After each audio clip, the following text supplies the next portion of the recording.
You know that feeling, that strange, quiet weight in your chest when you sense you're standing on the edge of something massive, something that's not just another decision, not just another day, but something that will completely rewrite how you experience your life. It's not pure excitement, though excitement is there, trembling under the surface. It's not pure fear, though fear lingers too, whispering its doubts. No, it's deeper.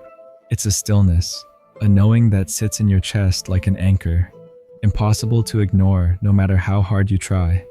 If you're hearing these words right now, if you've been drawn here in this exact moment, it's not by accident. You didn't stumble into this randomly, scrolling for distraction or searching for noise to fill the silence. You're here because something inside you, something deeper than thought, recognized the resonance. You're here because you are standing at the edge of your own unfolding. You are entering a new chapter of your life. And though your mind may not have caught up yet, your soul knows. It has always known. Here's what most people never tell you about new beginnings. They don't arrive with fireworks and dramatic music. They don't come with announcements, parades, or neon signs saying, "Here it is." The moment your life changes, new chapters slip in quietly. They arrive in the unremarkable moments. They begin in the pauses between one breath and the next. They start in the instant you realize that pretending no longer works, that you cannot keep convincing yourself that where you are is where you belong. Sometimes the shift happens slowly, like a gentle tide rising inch by inch, almost unnoticeable until you look back and realize the shoreline has completely changed. Restlessness creeps in. Conversations that once lit you up now feel empty. The routines that once comforted you now weigh you down. Goals you once chased with passion now feel meaningless. Hollow trophies on a shelf you no longer admire. Relationships that once sustained you begin to feel like performances. Exhausting roles you're tired of playing. Other times the shift strikes all at once. A flash of lightning splitting the night sky, illuminating everything with sharp clarity. Years of confusion collapse into a single, undeniable truth. You see, in one piercing instant, what you've been avoiding. You understand what cannot continue. And though part of you trembles, another part finally exhales. Either way, whether gradual or sudden, you arrive here, at the threshold of change. And being here is no small thing. Most people spend their lives circling the edge, but never stepping through. Most cling to the familiar, even when the familiar suffocates them, because crossing into the unknown terrifies them. But you have already crossed an invisible line. You have moved from unconscious drifting to conscious choosing, from reacting to creating, from surviving to awakening. That shift, the quiet, radical reorientation of your being, is what a new chapter truly is. But let's clear something up. A new chapter doesn't mean erasing your entire story. It doesn't mean abandoning everything you've built or becoming a stranger to yourself. It doesn't mean running away from problems or chasing fantasies. New chapters aren't about cosmetic reinvention. They're about recognition. They're about seeing with unclouded eyes what has always been true, what has always been waiting underneath the noise of conditioning, expectation, and fear. If you pay close attention, you'll notice that your system is already recalibrating itself. You're making choices you can't quite explain. You're drawn to different people, different conversations, different places.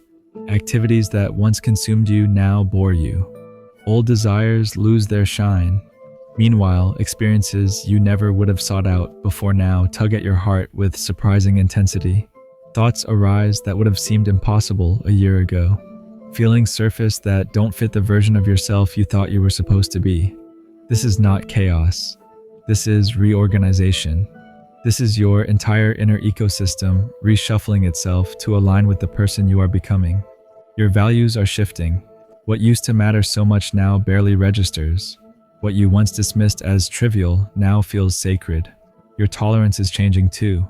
You find it harder to endure environments, relationships, or conversations that drain you. You crave authenticity the way a thirsty traveler craves water. You no longer have the patience to keep up masks that once felt necessary. And here's the point where many people falter. They mistake this reorganization for collapse. They interpret the restlessness, the confusion, the changing desires as proof that something is wrong. They try to claw their way back to the old normal. They try to force themselves into old patterns, old relationships, old ways of thinking that no longer fit.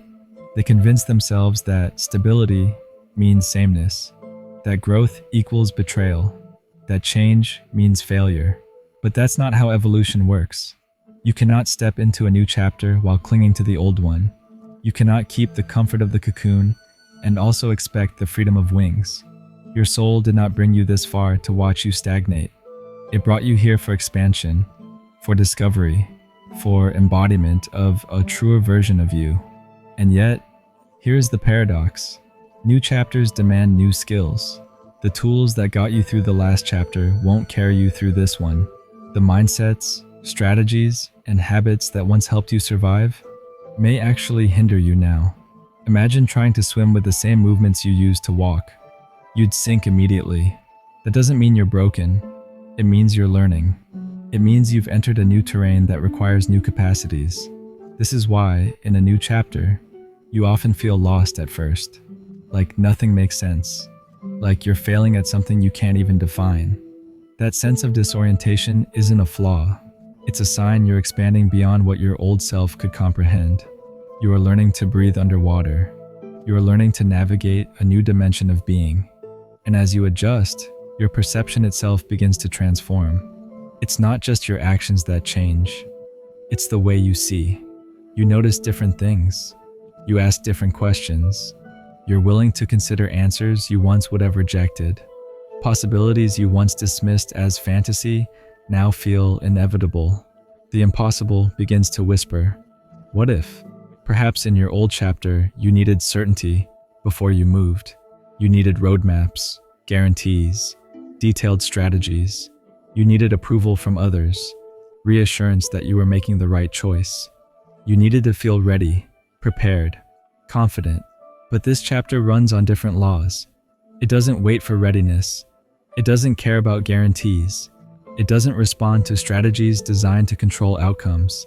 This chapter asks for trust.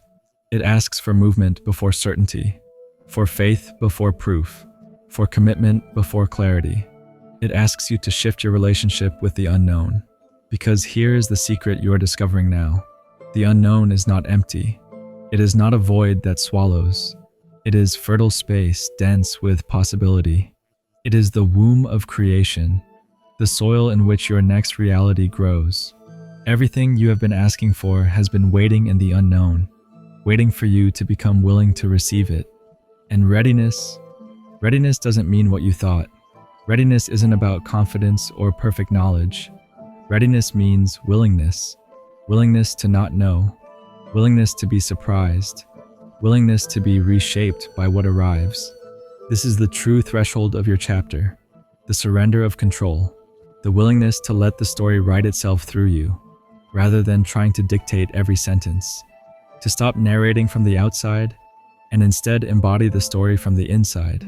That is the leap, and though it terrifies your mind, your soul sighs with relief, because the truth is, you've been trained your whole life to overthink, to strategize, to plan.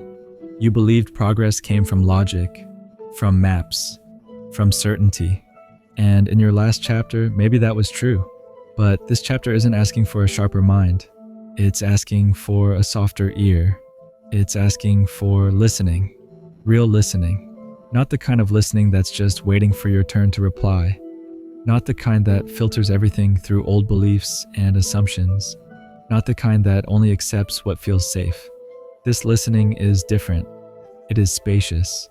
It allows in information that doesn't yet fit. It lets you be changed by what you hear. It opens you to guidance from places you've ignored for too long. Your body, your emotions, your inner knowing. Think about your body. How many times has it whispered to you? Through fatigue, tension, energy, or ease?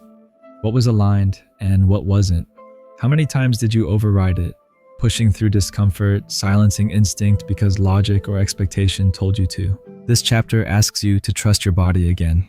to treat it not as a machine carrying your mind around, but as intelligence itself, as consciousness in form. It knows what your mind hasn't figured out. And your emotions? For so long, you've been taught to see them as inconvenient interruptions, as weaknesses, distractions, obstacles, something to control, fix, or hide. But emotions are not the enemy. They are data. They are guidance. They tell you what expands you and what contracts you, what moves you toward truth and what pulls you away. In this chapter, you don't suppress emotions. You feel them fully. You let them move through. You gather their information without being consumed by their stories. You see even fear differently. You realize fear isn't always a warning of danger. Often, it's a signpost of growth. It points to the edges of your comfort zone, the borders of your old identity. And crossing those borders, trembling though you may be, is exactly how the new you is born. So don't mistake this path for instability. Don't confuse reorganization with collapse. Don't cling to tools that no longer serve you. Instead, honor the truth. You are in the middle of becoming. And becoming isn't neat.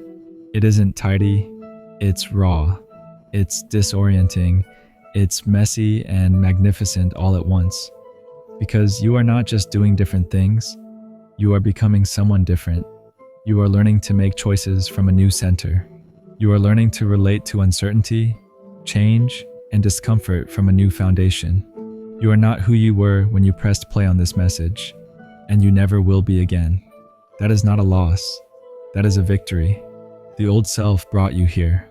It fulfilled its role. It carried you to this threshold, and now it bows as a new self rises. This is the invitation. This is the chapter that asks you to stop shrinking, stop waiting, stop rehearsing, to trust the unfolding, to let yourself be rewritten by life itself. The question is not whether the new chapter is coming. It's already here. The only question is, will you step into it fully?